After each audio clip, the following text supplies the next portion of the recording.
Hello, this is Brett from SurvivalComms. Recently I was contacted by a company, Thermal Master, that manufactures thermal imager cameras and has an extensive catalog of such, and they asked me if I would do a video about one of their products, and that's this product here, the DV2, which is a thermal imager camera marketed for the wildlife observation market. They expressed interest in comparing this product to a product I have a repair video of in my content catalog, the FLIR TK Scout.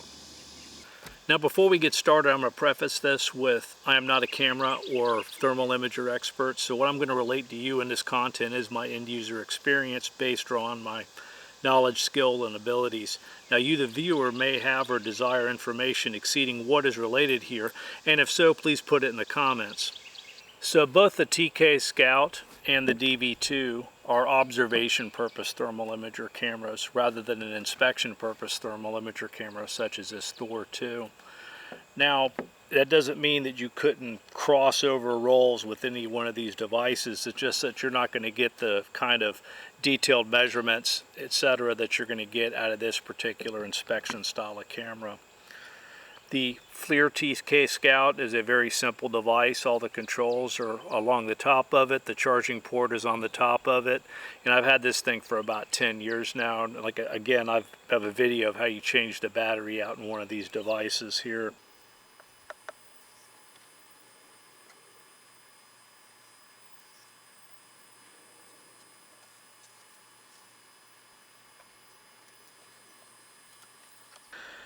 Now the DV2 looks more like a legacy camcorder. It's got a folding display on it here, and it's a 5-inch display, and most of the controls for the camera are located on this 5-inch display, so it's very much like a smartphone experience using it.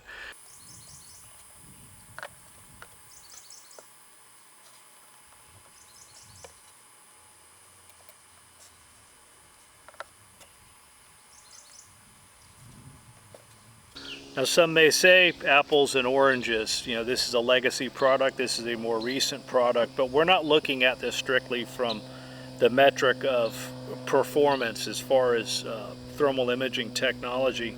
You know, the TK Scout still has quite a few advantages, one being the size of the TK Scout. You can see it's very compact. This one here is a little bit larger. It's still not too bad, but this is definitely going to be a lot more comfortable to carry in a pocket or to throw into a small backpack or something of that nature. Another is the simplicity of it. Simplicity is a strength in my opinion. It's very simple to operate this. You turn it on and off. It's very easy. This one here has a smartphone type of display and it's got a lot of options. So it's not quite as simple to operate as the TK Scout. Another is the robustness of construction. The TK Scout, and I've had this entirely apart so I know exactly what's in it, is a very rugged device, and it actually has a submersible rating out of the box, but considering I've taken it apart, I don't know if I would give it a submersible rating any longer, but I still feel confident that I could squirt this with a pressurized stream of water, being a driving rain or something of that nature, and maybe, you know, incidental submersion. I think it would survive it just fine. Whereas the DV2, although it seems to be well made, doesn't seem to have the kind of protection from the environment that the TK Scout enjoys. Now another area where the TK Scout would be more advantageous than the DV2 is in a surreptitious observation environment. Now it's worth noting that any sort of display in this particular role we're discussing here illuminates the operator, compromising them as demonstrated here.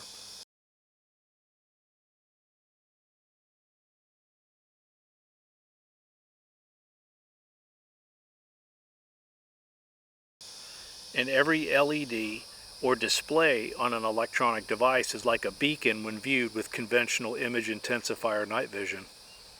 And that pretty much exhausts all the advantages the TK Scout has over the DV2.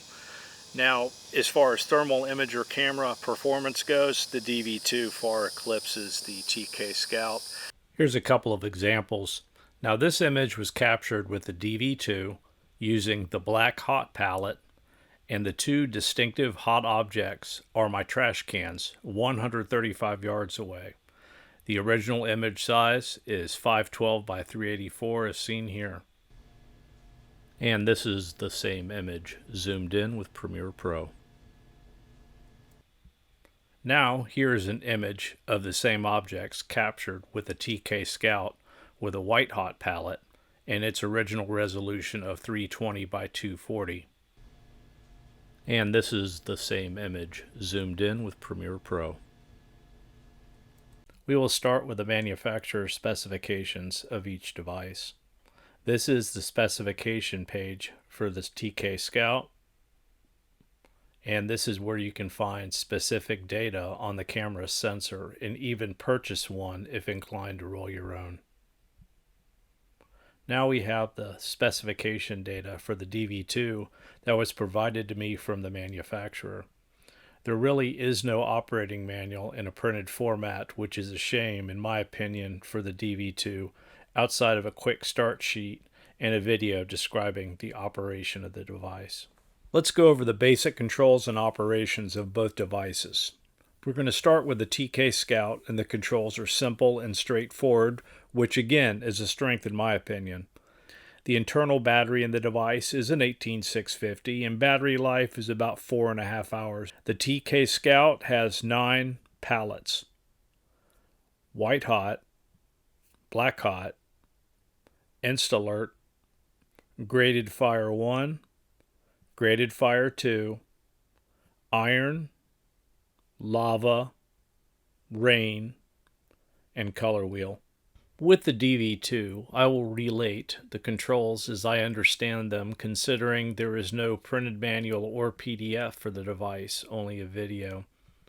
There is a power button at the top, which requires a long key press to turn on the device. And when turning off the device, there is a confirmation on the display, very similar to a smartphone. A short key press of this button triggers a laser pointer and a small reticle appears on the display when this is active. The bottom button allows you to rapidly cycle through the 5 palettes available. The palettes available are white hot, black hot, iron red, red hot, and night vision.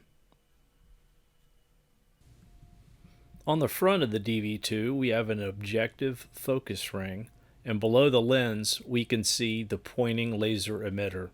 On the bottom, we have a tripod recess, a threaded silicone O-ring sealed access door for the 21700 cell, which provides about 5 hours of power to this device.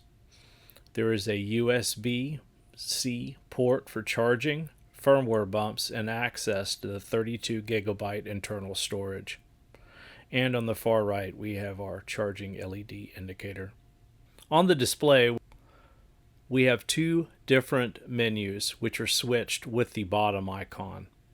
The top icon is a palette selection. The next is an environmental selection, and the options are bird setting, a setting for forest, and a setting for plains. The next is what I call a season indicator, and the eye icon is green for a cold, dry environment and orange for a hot and wet environment. The next is a reticle on and off, and there are numerous reticle varieties available, and those are selected with finger sweeps, again very much like a smartphone. The next icon is for an optional laser rangefinder, which I was not provided with. At the top right corner, you can see that we have a zoom level indicator next to the Wi-Fi and the battery level indicator. Now, the device, per the specifications, says it has an 8-power zoom. I was only able to zoom in to 4 power with this device as supplied. The next menu, again toggled by the icon on the bottom, has the app control setting for the smartphone app. Next is the camera, which when toggled has 3 submenu icons for photo, video, and the image archive. Next is a hotspot tracking indicator, which when toggled provides the user with a small reticle that tracks the hottest spot in the field of view of the camera. Next is an image calibration icon, followed by a system setting icon, and again, the menu selection icon brings you back to menu 1. Now that we've discussed the basic operations of the DV2, I can give you my impressions of this device. Mind you, doing a thermal imager camera test here outdoors in the summer is not the best environment in my opinion, because it is 104 degrees outside and the only time it gets below 80 is very early in the morning before the sun comes up. So a distant heat contrast test would be better about 6 months from now. Now the device, having this large smartphone display, is very comfortable to use at night, and it's very easy to line up on what you're observing. Now during the day it's like using a smartphone outdoors, so it's not ideal. Now one gripe I had was with the objective lens, because typically what you'll do is you hold this in your right hand like this, is the knurling on the objective lens is not sufficient to focus it, and focusing the objective lens here is kind of tedious. So my hack for addressing that was just to take a Ranger band or just a bicycle inner tube cutout, and then that gives you some tactility in adjustment here at night, especially because when you run your finger up here, going between here and there it's difficult to perceive in complete darkness, but when your finger runs up against that rubber, you absolutely know it's there, and it makes it much easier to manipulate the focus. Now when you're taking photos with the device and you're using the display to do so, this causes movement in the camera, so one really needs to concentrate on keeping the device stable. Now if a provision was made for a shutter trigger here or back here on the top of the back strap, this would be an ideal location, and if not, substitution of function for the palette selection for shutter trigger would also work. The device itself takes quite a bit of time to boot up, but folding the display puts the display to sleep, allowing one to keep the device active while stowing. Now, this has a large positive effect on preserving battery life as well. The ability of the user to be able to swap batteries in the field is a huge plus. Now, in darkness, the end user needs to make sure that he maintains control of the battery cap and retains it. A tethering leash would work, but that compromises its ability to stand up on its own. Well, now that we've discussed the form factor of the device, let's talk about the thermal imager performance of the device. Now here are some side-by-side images that have been resized to 800 by 600 so you guys can see it in the video and not have really small images. It's easy to see that the DV2 produces superior images compared to the TK Scout. Now the TK Scout seems to be more sensitive to thermal variations when using the colorful palettes, but identifying what you are seeing is a horse of a different color. Let's talk about zoom for a moment. I made mention of it before that the device is specified to have up to 8 power digital zoom, but this device was only letting me zoom up to 4 power. Now that being the case, we can see 2 images in white hot of our donkey at 1 power on the left and 4 power on the right. Here are some additional images I captured with the DV2 for your viewing pleasure.